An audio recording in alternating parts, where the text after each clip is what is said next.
La préoccupation pour le vécu des aidants familiaux est de plus en plus présente dans la société. Mais les jeunes aidants restent trop peu visibles. Essayons de comprendre ces jeunes et de mieux les accompagner. Qu'est-ce qu'un jeune aidant ? Voici Léo, 16 ans, et Sarah, 12 ans, qui sont deux jeunes aidants. Un jeune aidant est un enfant ou un adolescent qui apporte une aide significative et régulière à un membre de sa famille ou de son foyer. Il s'agit le plus souvent d'un parent, d'un frère, d'une sœur ou d'un grand-parent. Ce proche a besoin d'aide en raison d'un problème de santé.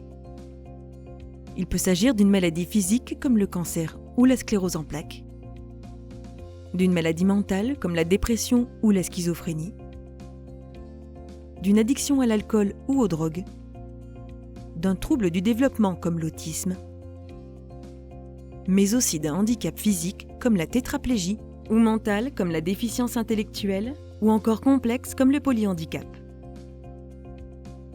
Les études scientifiques ont montré que les enfants pouvaient devenir aidants dès l'âge de 5 ans. C'est donc dès l'école maternelle qu'il faut y être vigilant.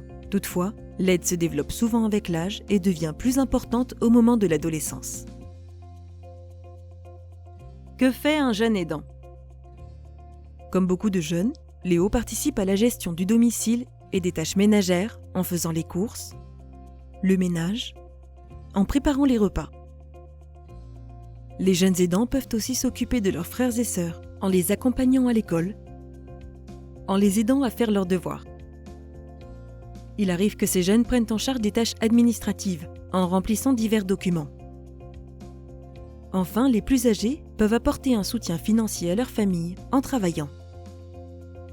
Tous les élèves sont susceptibles d'apporter de l'aide au sein de leur famille, mais cette aide est généralement plus importante et plus fréquente chez ceux qui ont un proche malade ou en situation de handicap. Les jeunes aidants aident aussi leurs proches en lui apportant un soutien émotionnel, en écoutant sa détresse ou en l'encourageant. Certains enfants vont préparer les médicaments ou encore réaliser des actes médicaux. Ils peuvent accompagner leurs proches lors de consultations médicales ou d'hospitalisation. Certains enfants vont même réaliser des soins personnels en aidant leurs proches à se déplacer, à s'habiller ou à faire leur toilette. Ils vont être présents, les surveiller pour s'assurer que tout va bien pour eux. Ainsi, les jeunes aidants peuvent apporter diverses aides. Il est important d'être vigilant à ce qu'elles ne soient pas trop importantes ou inadaptées à leur âge et leur stade de développement. Quelles sont les conséquences de cette situation pour les jeunes ? Les études internationales ont montré que l'aide pouvait avoir de nombreuses conséquences pour les jeunes sur leur santé psychologique. Ils sont plus souvent inquiets, préoccupés, sur leur santé physique, avec de la fatigue, des maux de tête, de dos. Sur leur vie sociale, ils sont plus souvent isolés, ont moins de loisirs. Être jeune aidant peut avoir des retentissements sur la scolarité avec des problèmes de concentration durant les cours, d'endormissement, des difficultés à rendre les devoirs à temps, des retards ou des absences, car les jeunes doivent s'occuper de leurs proches malades. Mais on observe aussi chez certains jeunes un surinvestissement de la scolarité. Certains jeunes peuvent être sujets aux moqueries ou harcèlement du fait de la maladie ou du handicap de leurs proches. Toutes ces difficultés peuvent parfois conduire au décrochage scolaire. Être attentif à ces signes peut permettre d'identifier ces jeunes.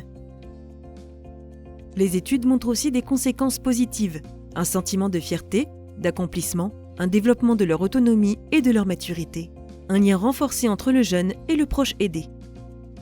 Mais ces effets positifs n'apparaissent que si l'environnement du jeune est soutenant et que l'élève est reconnu dans l'aide qu'il apporte. Comment être vigilant à ces jeunes et les aider ? Dans le milieu scolaire, chaque professionnel, en fonction de son métier, de sa propre sensibilité et de sa connaissance de ses élèves, peut avoir un rôle dans l'identification et l'accompagnement des jeunes aidants. Il est rare que les élèves parlent spontanément de leur situation. Ainsi, il faut s'appuyer sur les signes d'alerte pour ouvrir un espace d'échange afin d'évaluer l'importance de l'aide apportée et son impact. En fonction de leurs besoins, des accompagnements peuvent être proposés avec des orientations vers des dispositifs adaptés pour le jeune et sa famille. Pour toute question, contactez-nous au 07 68 25 11 65.